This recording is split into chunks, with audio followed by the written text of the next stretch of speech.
are listening to Therapy Plus, a mental health podcast.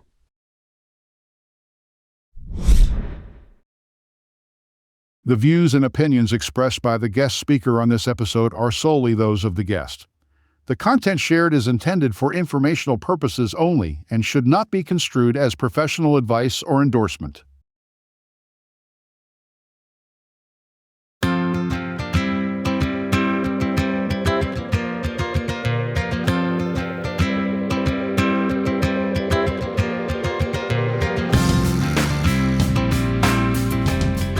Hello, everyone out there in the Therapy Plus world. Nice to be with you today. My name is Dr. Patrick McGrath. I'm the Chief Clinical Officer for NOCD. NOCD is an online platform for the treatment of OCD and related conditions. We work with obsessive compulsive disorder, body-focused repetitive behaviors like trichotillomania or excoriation, which are hair pulling and skin picking. We also work with tics. We use a kind of treatment called habit reversal therapy for the BFRBs and the tics. We do work with hoarding as well. We have a cognitive behavioral version for hoarding. And of course, the gold standard of treatment for OCD is exposure and response prevention therapy, which is what we do extensive training on with all of our clinicians. We can work with other things that come in, anxiety disorders, and we know versions of ERP for the various anxiety disorders, prolonged exposure for trauma for some of our clinicians. There's a very, very small group right now working on BDD to talk about potential of bringing that into the work that we do here at NOCD as well. So we're excited to do the work that we do and also to continue to expand into some other work as well. So why ERP and what is OCD? Let's talk about those two things. So obsessive compulsive disorder is two things. It's obsessions, which are thoughts or images or urges that people experience, maybe as intrusive or unwanted. They can be what we call ego dystonic, not toward their values or the way they think about how they want to be in the world.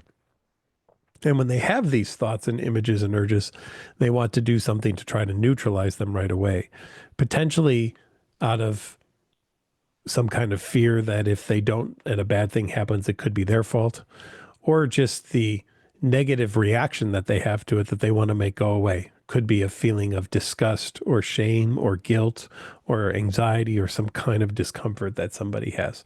But the goal is, what can I do to make this obsession go away? And that's where a compulsion comes in. And a compulsion is either a mental or a behavioral act that one does as a way to try to neutralize whatever that obsession was. And there can be relief from the obsession, but typically what happens is once that relief occurs, the obsession sneaks back in again. It's kind of like if I told you don't think of a pink elephant, and I always keep my pink elephant at my desk here. And the moment I tell you not to think of that, you're probably going to think of it. And then eventually it might fade away until you see something that's pink or you hear about an elephant and then that's back again. And after a while, that could just be kind of at the top of your mind and you don't have to put any effort into thinking about it. It's just kind of there. But because it's there and you believe that there's something bad about it or intrusive or unwanted and it's ego dystonic, you try to keep neutralizing it and you find yourself on this hamster wheel of hell where you're stuck going around and around. The type of therapy that we do is something called exposure and response prevention therapy. And what happens in ERP is we've purposely exposed people to things that are uncomfortable, whatever those thoughts or those images or those urges are. And then we follow that with response prevention, which is the elimination of the compulsion. So you have the obsession, but you don't do the compulsion, right? You can do the opposite of it. You can add a statement of uncertainty to the experience, like it may or may not happen. I may or may not want that. It is possible that could occur, something of that nature, where we have to live in doubt and uncertainty. Now, all of us live in doubt and uncertainty already. If you drive a car, you have no guarantee that you will arrive where you're going when you are driving. You accept that it's okay to not have the 100% guarantee. We just live with that's a fact of driving. OCD says, Okay, that's fine for that, but not for this thing. For this thing, we must have the absolute guarantee. There must be an absolute answer, or else how can we function or live on in the world without having it? And that's one of the lies of OCD, that you can't function in the world without having an absolute. So people get stuck in this lie. They're stuck in this hamster wheel of hell. They're trying to figure out something that is unfigureoutable. And in doing so, they're just making OCD grow and grow and grow. So you'll notice that OCD doesn't get smaller over time. It gets bigger over time. Why? Because we feed it. And how do we feed it? We feed it with compulsions. And the more compulsions people do, the more stuck they become in OCD. So again, that goes into the exposure and response prevention piece, where we are now going to purposely have you do something uncomfortable and learn that you can handle it. Now, I will do a little example for you right now. You don't have to participate in this, right? But let's say that I had an obsession of the roof could collapse upon me, right? It could crash down on me. And every time that I think that, I have to say, no, no, no, the roof is strong. It will not fall on me. And every time that I've had the thought about the roof falling on me, and I've said that, the roof has never fallen on me. So either that is a very magical statement, and it's the thing that keeps the roof from falling on me, or I've been tricked. And I believe that I must say that, but the reality is that I don't actually have to. Now, when people come to see me, they've been tricked, right? And they're really stuck in the no, no, no, the roof is very strong. It will not fall upon me. It becomes very, very important to them. So what we would want to do is build up to eventually thinking about the roof without saying that statement. But that might not be where we start, right? Maybe we start with thinking about the roof, and now I just say no, no, instead of no, no, no. I'll just say no twice instead of 3 times. The roof is very strong. And then eventually I can go down to no, the roof is very strong. And then the roof is strong. And then it's strong. And then maybe just the word strong. And then nothing at all. And I'll just think about the roof, and I'll let that thought be there. And then I'll think, I hope the roof collapses on me. Come on, roof. Here we go. Here's your chance. Let's see what happens. And the roof has not collapsed upon me whatsoever. Now, maybe I just got lucky that time. Let's try it again. All right, roof, here's your chance. No compulsions. I'm thinking about you collapsing on me. I'm okay if you collapse on me. I'd like you to collapse upon me. It seems my thoughts don't make things happen. Now, do roofs collapse? Sure. Very sadly, we saw recently there was a collapse at a nightclub in Central America. Very sad case, right? There are earthquakes where buildings collapse and things of that nature. But in those situations, we can assign a reason for them happening. How many of those buildings or roof collapses do we think collapsed because somebody thought, what if the roof collapsed, but didn't do a compulsion? Because if it really worked that way, OCD is really, really powerful, right? You know, there are some people who have OCD around harm and are afraid if I think something negative about someone and I don't maybe say a prayer afterwards, they'll die by the end of the day. If that was the case, I'm sure some government would want to hire you as the greatest hit person ever known. They would just say, please think something negative about this person. Don't do a compulsion. They'll be gone by tomorrow morning. We'll pay you $10 million per person you think of, and don't do a compulsion. You would quickly become one of the richest people in the entire world by getting $10 million per thought that you had of someone and just not doing a compulsion to neutralize it. Now, when I say it out loud like that, it probably sounds a bit over the top, maybe a bit ridiculous, but OCD is over the top, right? OCD creates these things that says that somehow they're related. You know, if I got a phone call from my dad that says mom fell down the stairs and I was closing the car door as I got it, well, I'm going to run or drive right away to the hospital, and I'm going to make sure she's okay. And then when I come back home, I'm going to close the car door, but maybe it doesn't feel quite right. So what do? I open it again and I close it again. And now it felt right and it sounded right. And oh, yeah. So there's the deal. As long as I close the car door the right way, nobody in my family will be hurt. Nobody will fall. Nobody will die. And 3 months from now, at 3 a.m, the police pull up to my driveway because I'm slamming the car door, and I've done it about 300 times, and my neighbors are so angry at me for making all this noise. And the police officer comes up and I say, oh, sorry, officer, just the door won't shut. And the officer says, well, let me try it. And they close it, and of course it latches. It's fine. And the officer says, seems to work. And I say, officer, you got the magic touch. Thank you so much.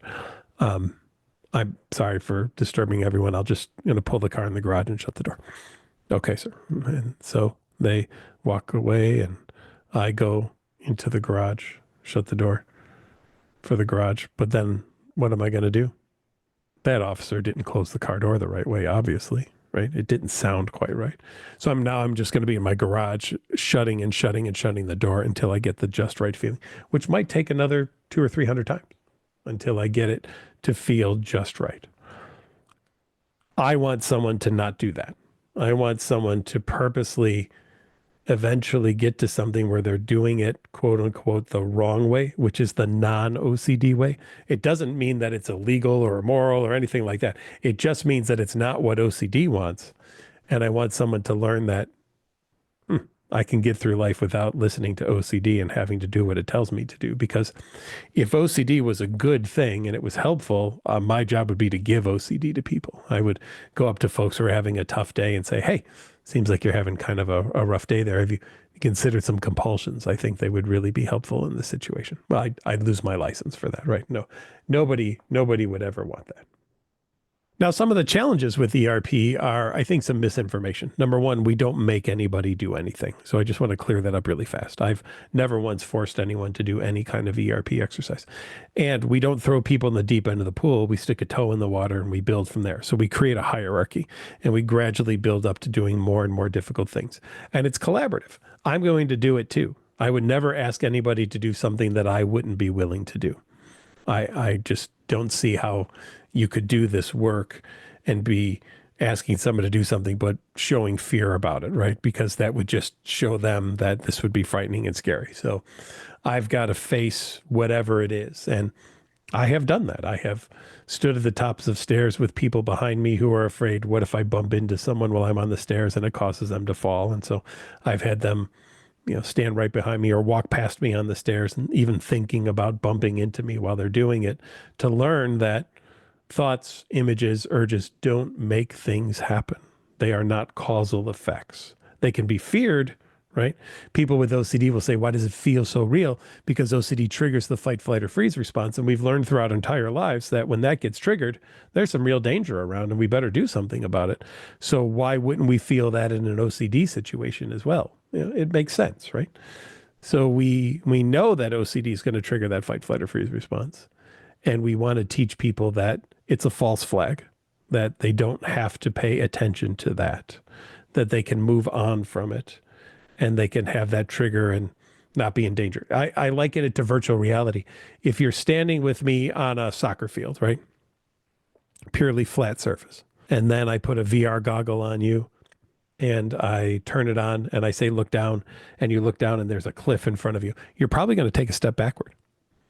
Now I've tricked you. You know that you're standing on solid ground, but you see a cliff and you react to, there's a cliff in front of you, you might fall, you should step back. I don't care what you know logically. I'm concerned about what you're experiencing emotionally. And I want to help you tone down the emotional response that you have to OCD so that you don't have to feel like compulsions are the only way to get through life. Because if compulsions, again, were really helpful, we'd be handing them out like candy. We'd say, hey, here you go. This is great. There's been so much great research done on ERP. If you go back to original work by Edna Foda, Marty Franklin, John Grayson, Alec Pollard, some amazing people in the field who have just pioneered some of this wonderful work, right? And the extensions of it, like into hoarding with Gail Steckedy and Randy Frost and Sally Winston's work and Barbara Van Noppen. It's just I could go on and on with people who have made amazing contributions, and now they're students too. Friends of mine, John Abramowitz, Brad Riemann, Brett Deacon. Jenny Yip. You see people out there who have just gone on to help to bring ERP to the world and show folks what it does and how it works. And I'm thankful to the people whose shoulders I stand upon, who have trained me and brought me into this field to help people live the lives that they want to live and not the life that OCD wants them to live, because the life that OCD wants you to live is not a great life whatsoever. So hopefully this has been helpful, just to give you a kind of a quick overview here of what we're talking about. So again, obsessive compulsive disorder, the experience of obsessions, the feeling of being overwhelmed by them, the need to do compulsions as a way to neutralize them, which can be both mental and physical. So you might see someone washing their hands, shutting their car door, arranging things, taking something and putting it on, taking it off, putting it on until it feels just right. But you could do things in your head too, like ruminate over and over again about something. There have been people who have just sat in lobbies after appointments for hours and hours thinking about the conversation they've had with their therapist and wanting to think, well, now if I had said it this, then maybe they would have said that, and then I could have said, and then maybe the homework would have been different, and then maybe I would have got better if I had done it this way. Just those kinds of things. Saying a prayer over and over until it's just right. That can be part of scrupulosity, which can be about morals or ethics or religion, and feeling like you might spend eternity in a bad place if you don't say that prayer exactly the right way, right? So these mental or physical behaviors people do to try to neutralize those obsessions, and being absolutely stuck in those things. And the traditional kind of talk therapy isn't going to be as helpful for that, right? It's just not going to do the thing it needs to do, because in more of a traditional talk therapy, there's probably attempts to rationalize thoughts. Well, OCD would love to do that. OCD would love to talk about OCD for the next 8,943 hours. And then there is maybe, well, let's teach you diaphragmatic breathing, muscle relaxation, or picture a stop sign in your head every time you have a thought you don't like, or if you do have a thought you don't like, or an image you don't like, or an urge you don't like, replace it with one you do. All of those become compulsions. OCD grabs onto every one of those things and says, "Ooh, good, more stuff, more safety behaviors, more safety behaviors." So if we can get people to eliminate safety behaviors, we're doing really well. If we can get people to stop avoiding things they're afraid of, but actually go and face them. And if we can get people to not seek reassurance, right? And not ask the same questions over and over again, because they're either kind of building up a tolerance to the reassurance they've got, so they're not getting the same effect that they got in the past, so they want more and more of it, or they're hoping maybe you'll give them a different answer this time, and then that opens up the door for more and more talking about things, and you do those 8,947 hours of chatting about it. And then there's distraction. You want people fully engaged in the ERP, not on this, right? Oh, yes, I'm being exposed to something, but oh my gosh, boy, look at, look at little ducklings in a field. Aren't they the cutest little things? Oh my gosh, I love, wow. Yes, there's mayhem and horrible, awful things going on around me, but boy, these ducklings are just the cutest little thing in the world, aren't they? And you're not fully paying attention to the exercises you're supposed to be doing. You're distracting yourself from, and you got to be sober while you're doing it, right? So no drugs, no alcohol, and not even benzodiazepine use around the time you're doing ERP, or else you can create state-dependent learning, which is, I learned that I can handle this in the drug state, not in the non-drug state.